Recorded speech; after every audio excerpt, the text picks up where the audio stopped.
Mommy, can we get the pancakes with the smiley face? Laurel Hayes looked down at her son Owen's hopeful eyes, those bright hazel eyes that were mirror images of his father's, and felt her heart splinter into 1,000 careful pieces.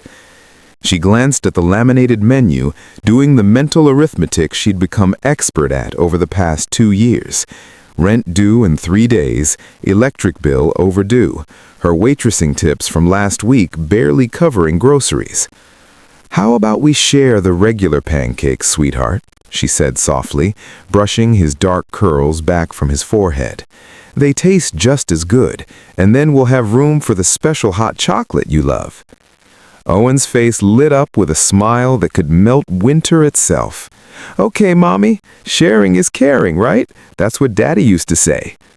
Laurel's throat tightened. She nodded, unable to trust her voice.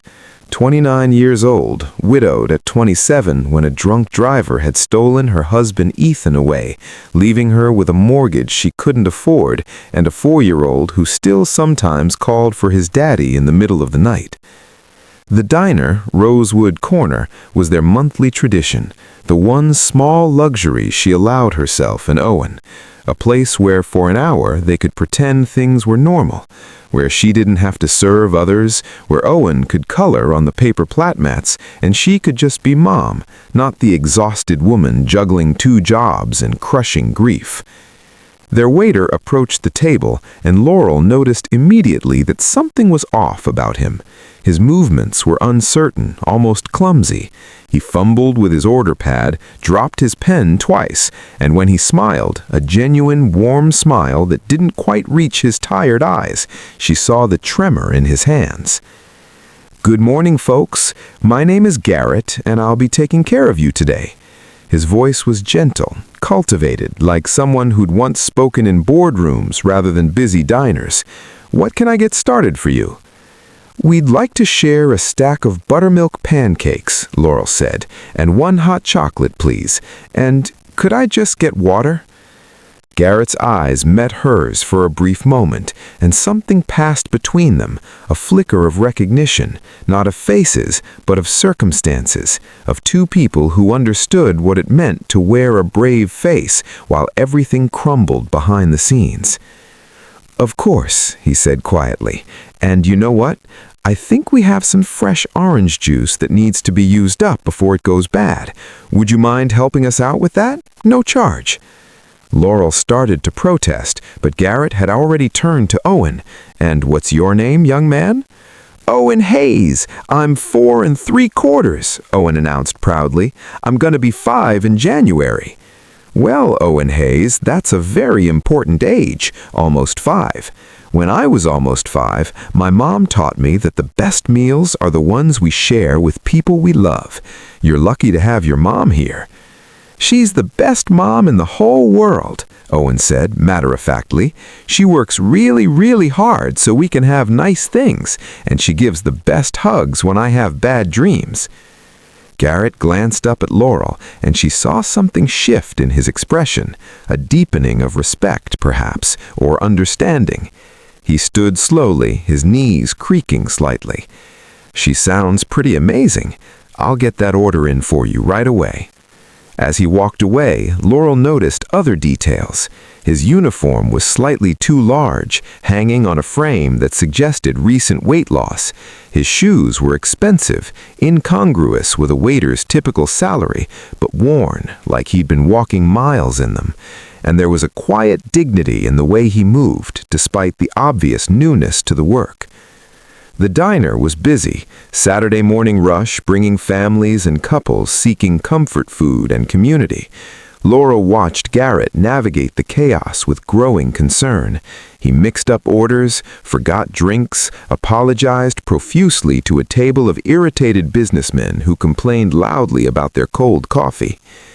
The manager, a stern woman named Phyllis, hovered nearby, her expression thunderous. "Garrett, this is your 3rd mistake this morning," she hissed, loud enough for nearby tables to hear. "Maybe food service isn't for you." "I'm sorry, Phyllis. I'm doing my best to learn." His voice remained calm, but Laurel caught the slight slump of his shoulders, the way his jaw tightened. When he brought their pancakes, perfectly golden, with a small side of fresh strawberries he claimed were extras from the kitchen, Laurel made a decision. "Thank you, Garrett," she said quietly. "You're doing a wonderful job. Everyone has to start somewhere." His eyes glistened slightly. "That's very kind of you to say. Thank you." Owen dug into the pancakes with enthusiasm, chocolate from his drink already forming a mustache on his upper lip. Laurel ate slowly, savoring each bite, watching her son's joy and feeling the familiar bittersweet ache of wishing Ethan could see this, could see how brave and bright his boy had become. The meal cost $18.47. Laurel counted out 24 singles, her tips from her own waitressing shift the night before. Then she paused, looking at the $5 bill tucked in her wallet. It was her emergency money, the buffer between making it through the week or not. She thought about Garrett's trembling hands, his kind eyes, the way he'd crouched down to speak to Owen as an equal, the extra juice and strawberries that weren't really extras at all. She thought about all the tables who'd stiffed her over the years, the ones who left 35 cents on a $60 check because she'd forgotten their extra napkins.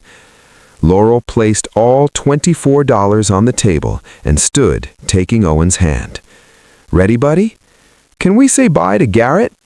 They went to find him near the kitchen, looking deflated after another scolding from Phyllis. When Owen waved enthusiastically, Garrett's whole face transformed. "Bye, Garrett. Thank you for the strawberries," Owen called. "You're very welcome, Owen. Take care of your mom, okay?" "I will." As they walked to their old Honda, the one with the check engine light that had been on for 3 months, Laurel didn't let herself think about the $5, about what it meant for the rest of the week. She'd made someone's hard day a little softer. That had to count for something. What Laurel didn't know, couldn't have known, was that Garrett Reeves wasn't actually a struggling waiter. He was the new owner of Rosewood Corner, having purchased the failing diner 3 weeks earlier with the last of his savings after his successful tech company had collapsed under the weight of embezzlement by his former business partner. He'd lost everything in the scandal: his reputation, his wealth, his sense of identity.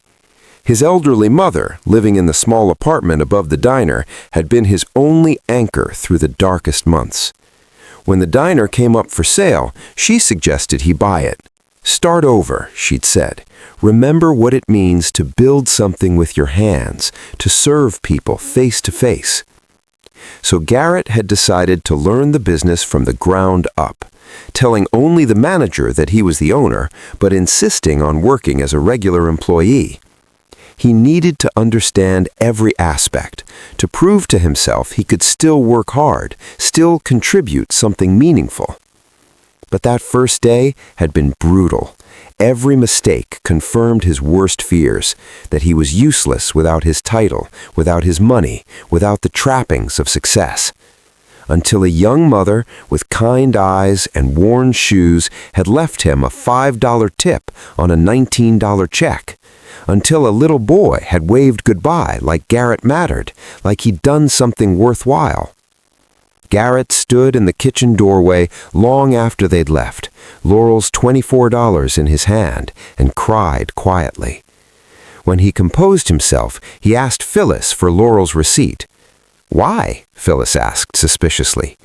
"Just, please."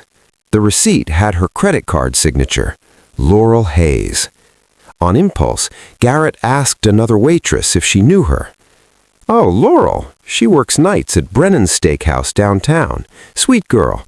Her husband died a couple years back. She's raising that little boy alone." Garrett closed his eyes, understanding flooding through him. She'd left him nearly 30%, money she clearly needed desperately, because she recognized something in him, because she understood struggle. Over the next month, Garrett worked every position in the diner. He learned to cook, to manage inventory, to handle the register. He stopped hiding his ownership and started implementing changes: better pay for staff, a scholarship fund for employees' children, a community board where people could post job openings and requests for help. And every Saturday morning, he watched for a woman with dark hair and a 4-year-old boy with hazel eyes. They returned exactly 4 weeks later. Laurel looked even more tired, dark circles under her eyes suggesting sleepless nights. Owen seemed quieter, less bubbly. Garrett was ready. He'd been promoted to manager in the staff size, though everyone now knew the truth. He approached their table personally. "Laurel Hayes," he said gently, "and Owen, welcome back." Laurel looked up, surprised he remembered their names. "Garrett, you're still here?" "I am, and I need to talk to you about something." He slid into the booth across from them, his heart pounding. "That $5 you left me, do you know what it meant?" Laurel flushed. "I'm sorry if it wasn't enough.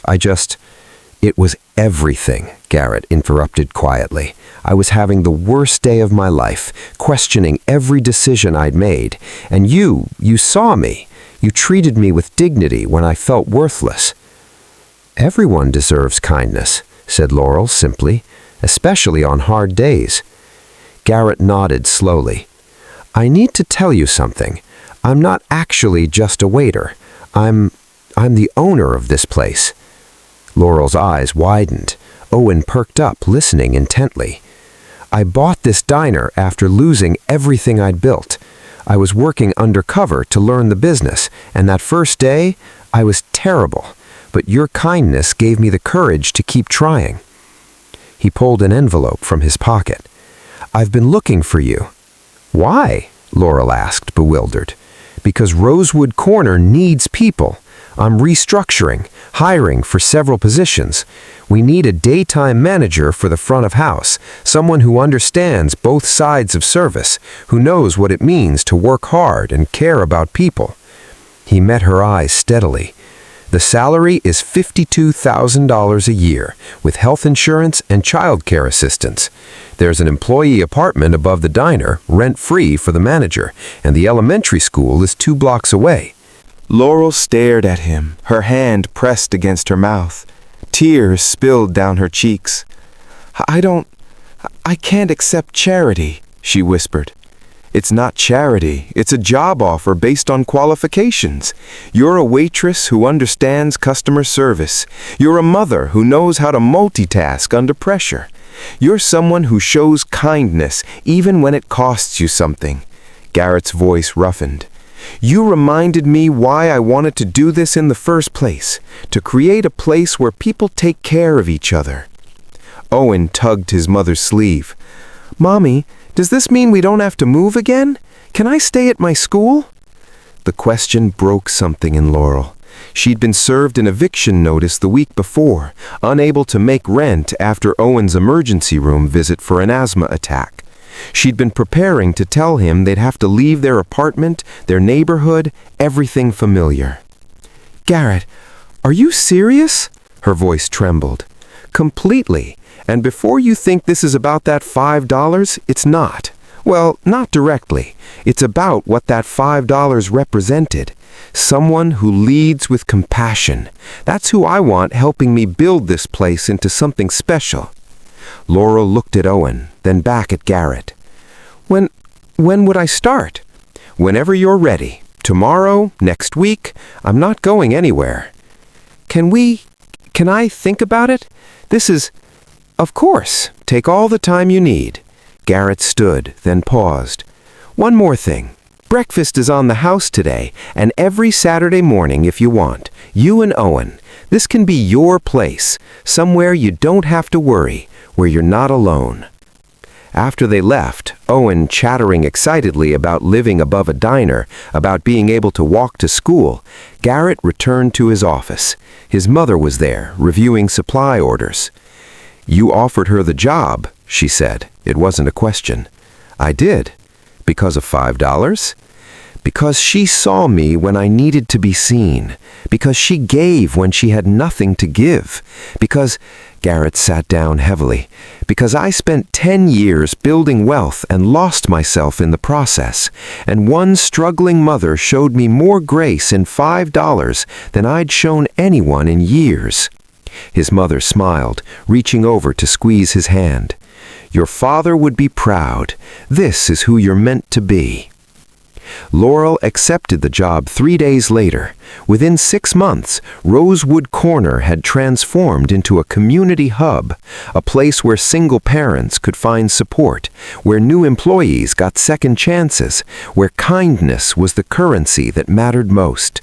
On Owen's 5th birthday, Garrett baked the cake himself, chocolate with vanilla frosting, decorated with a hand-drawn smiley face. "Make a wish, buddy," Laurel said, holding her son close. Owen squeezed his eyes shut. When he opened them, he looked up at his mother.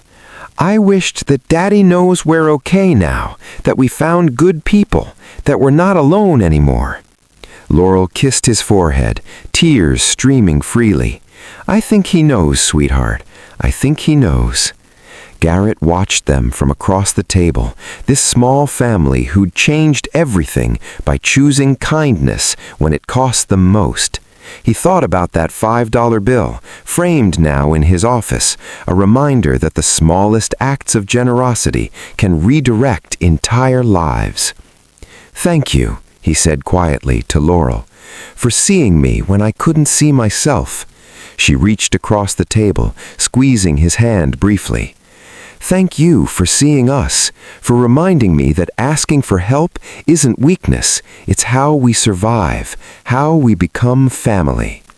And in that moment, in a small diner filled with laughter and second chances, 3 people who'd each lost everything discovered that kindness, offered freely, received gratefully, has the power to rebuild what seemed irreparably broken.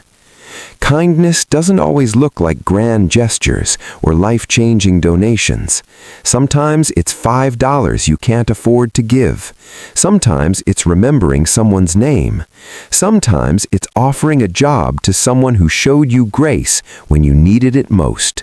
But always, always it plants seeds that grow into gardens we never imagined possible.